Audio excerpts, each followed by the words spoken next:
while the sun was still sleeping behind a thin layer of mist. The fleet of ships left the port. Speeding across the calm sea, they headed towards distant fishing grounds, where fish finders signaled that schools of herring, mackerel, silver pomfret, tuna, and snakehead fish were moving in large clusters. With just one accurate catch, hundreds of tons of fish could be brought to the deck. On board, all members held their positions. The radar operator,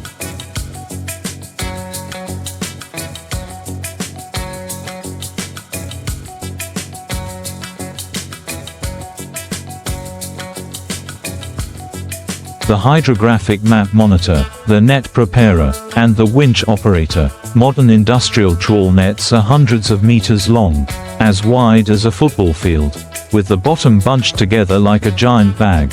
When they reach the right position, the net is gradually lowered at the speed of the ship. The two sides of the net are held by buoys and heavy lead to create an opening, helping the net open as wide as possible under the sea. The net lowering process lasts several dozen minutes, requiring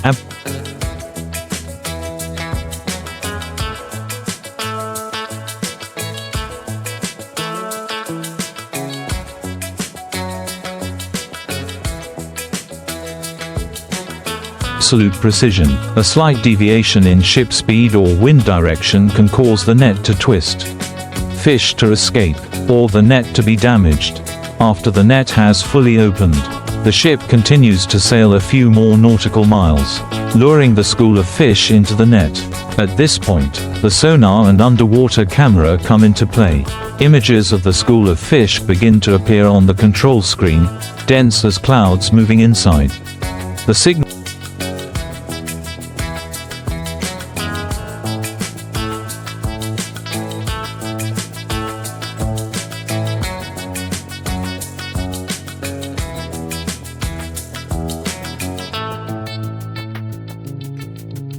is transmitted to the command room.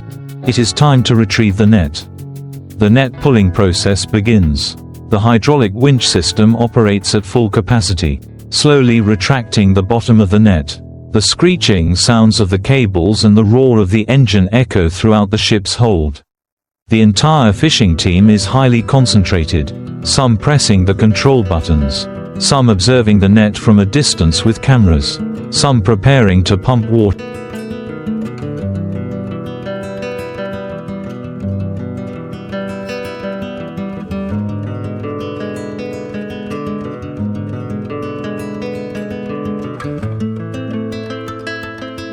To cool the fish. When the bottom of the net gradually rises to the surface, a sparkling silver mass begins to appear, dozens, hundreds of tons of fish struggling, intertwined and stacked in layers. Cheers resound throughout the deck. A successful catch. The fish are poured onto the deck through hydraulic pipes and divided into cold storage tanks. Sometimes there are so many that it takes hours to contain them all. Fishermen have to use large nets. Industrial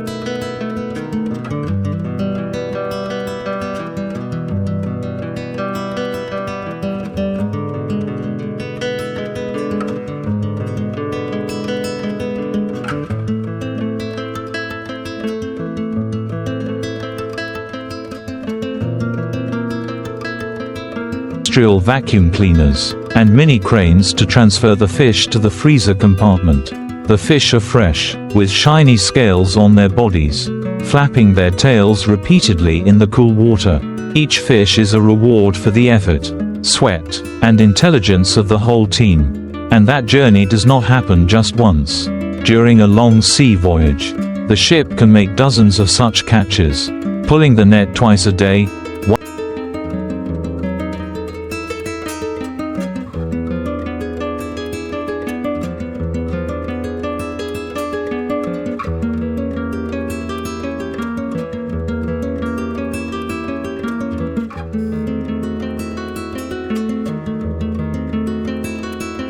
Once in the early morning and once in the late afternoon, is the standard work schedule. At night, when everything is dark, the high-pressure lights on the deck shine brightly like an outdoor stage. Fishermen pull the net, sing, and tell jokes to stay awake. Sometimes there are so many fish that the deck has to be reinforced. And the cooling system has to work at full capacity. Each catch is a story. Some days they catch big fish. Some days they only have trash in their nets, or the fish are too small to meet standard.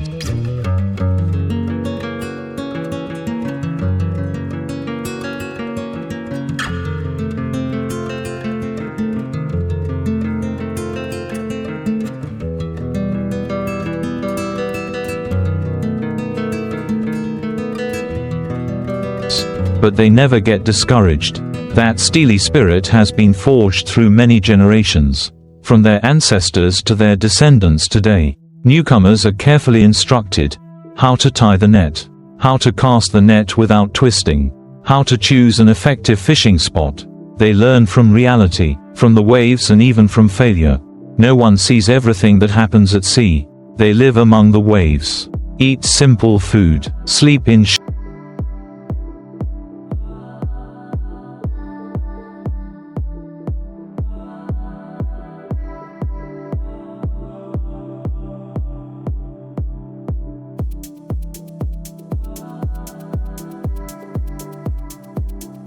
shifts, constantly check the machinery, repair the hydraulic system if it breaks, clean the deck after each catch.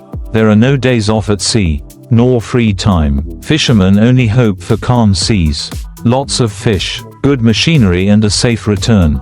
These are very simple but noble wishes. And when the ship is full, the fish hold is filled from bow to stern. The return journey begins. The ship turns back to the port, where refrigerated trucks are waiting.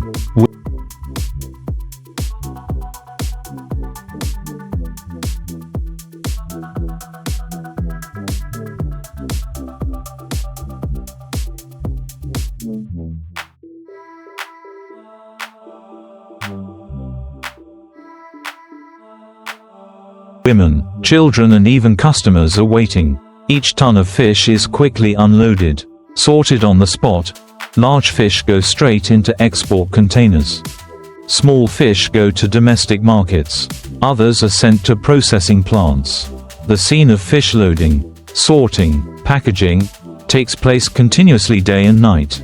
Hundreds of tons of fish from a sea trip are brought into the food supply chain. Behind the fish on the dining table is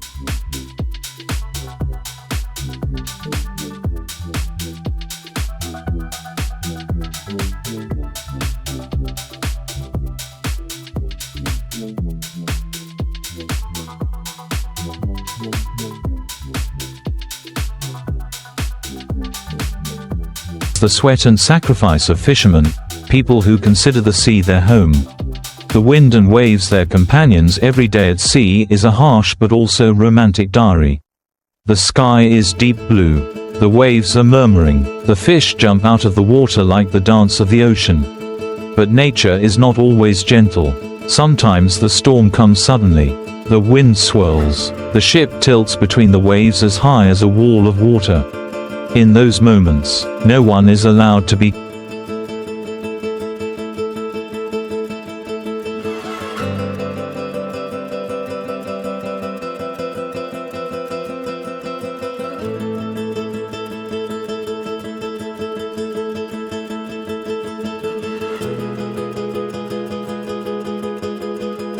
careless.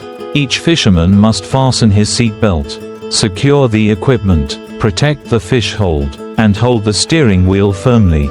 And after all, they overcome it with courage, solidarity, and an enduring love for the sea. The nets began to be lowered from the back of the ship. They were not ordinary nets, but soft steel walls, hundreds of meters long, designed to encircle an entire school of fish. Circle by circle of the net was lowered.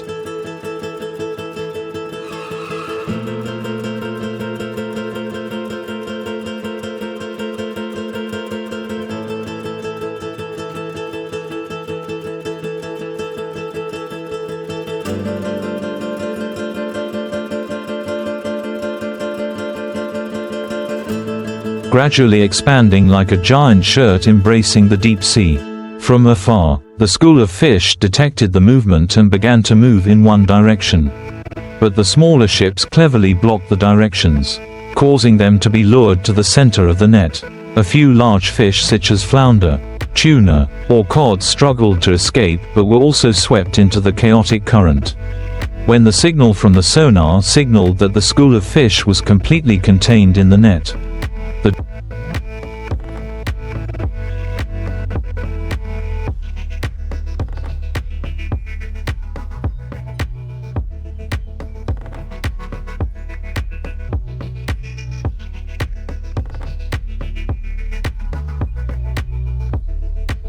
giant pulleys began to operate. Steel cables as thick as an adult's wrist were stretched, gradually lifting the net weighing tens of tons above the water surface.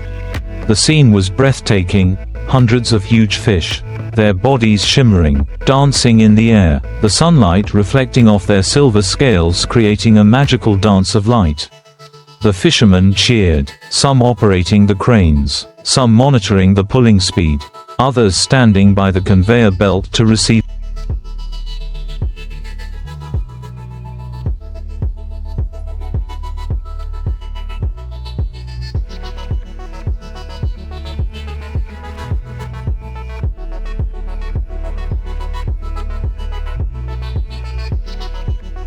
the fish. As soon as the net was lifted, huge batches of fish poured into the hold, creating a resounding sound like rushing waterfalls. The fresh fish were immediately sorted, large fish were taken to the freezer. Small fish were packed into styrofoam boxes to be transported to shore. The atmosphere on the boat was bustling, but not chaotic. Everyone knew their job. A fisherman with tanned skin said, "We only have a few golden hours."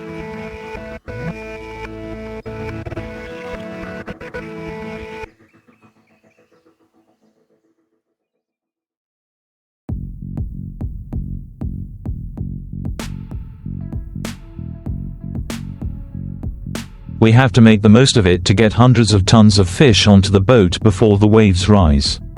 At this moment, a part of the ocean seemed to come alive. Seagulls circled, screeching, waiting to pick up the remaining small fish. A few rare fish like ocean sunfish, stingrays, and small sharks were also pulled onto the ship, much to the admiration of many fishermen. Each catch was like a surprise. No one could predict what would await in that thick layer of net.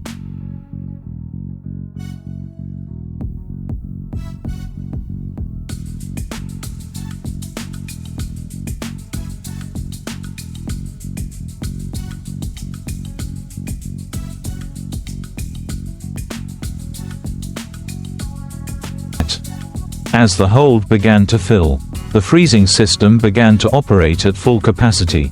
The temperature in the cold storages was adjusted to sub-zero levels to keep the fish fresh until they reached port. Modern machinery shortened the processing process.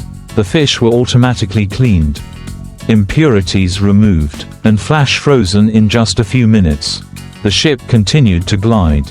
Like an unsatisfied predator, there were still many schools of fish waiting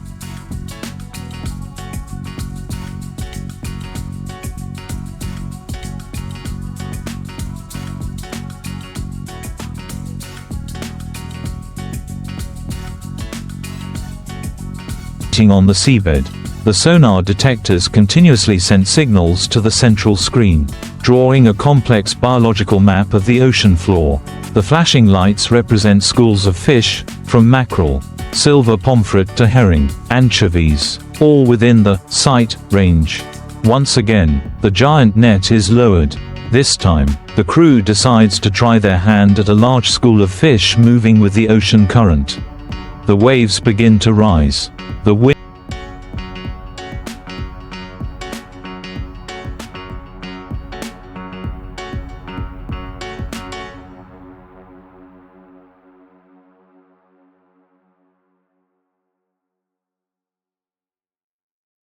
blows strongly, but the sailors do not flinch. The net anchor ropes are as taut as a violin string. The mechanical arms rotate rhythmically, all creating a mechanical performance in harmony with nature. The sound of fish hitting the hull, the rumbling of the engine, the rhythmic shouts of the sailors, all sounds blend into a symphony of fishing in the ocean. Some people lift each fish as big as an arm to check. Others carefully clean the deck surface to avoid slippage.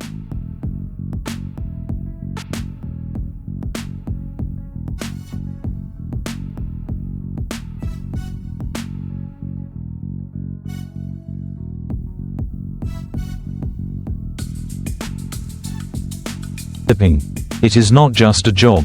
It is an art. The men on board are not just sea laborers. They are ocean artists, controlling the net like an orchestra conductor, feeling every wave, predicting every movement of the fish. The result of hours of work is a hold full of fish, heavy and full of the smell of sea salt. On the water, the streaks of afternoon light shine down, creating beautiful colors: the silver of fish, the pink of sunset, the deep blue of the ocean.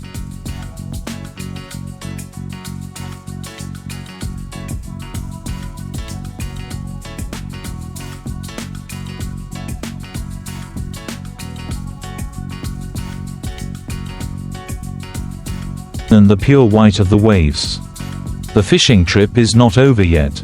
With positioning equipment and real-time data from satellites, the ship is guided to larger fishing grounds far from shore. At the bottom of the ocean, millions of fish are still moving non-stop. But with the experienced fishermen and the support of modern technology, nothing is impossible as the sun gradually set behind the horizon, covering the ocean in a layer of brilliant red light like a vivid oil painting. The ships continue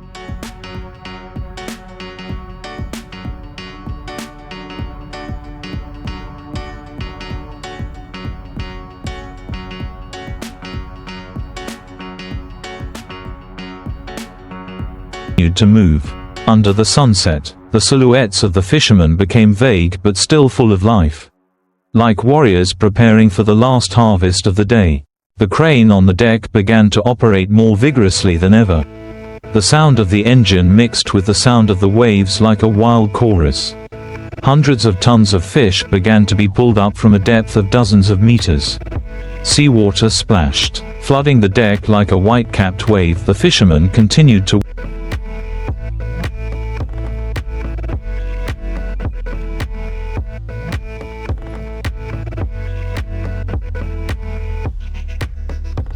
work tirelessly. Some checked the tension of the nets. Others quickly opened the release valve to let the fish slide straight down to the cold storage below. The sound of talking and laughter rang out.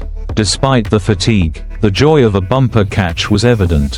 For them, this was not just work, but a way of life, a rhythm that permeated every muscle, every breath.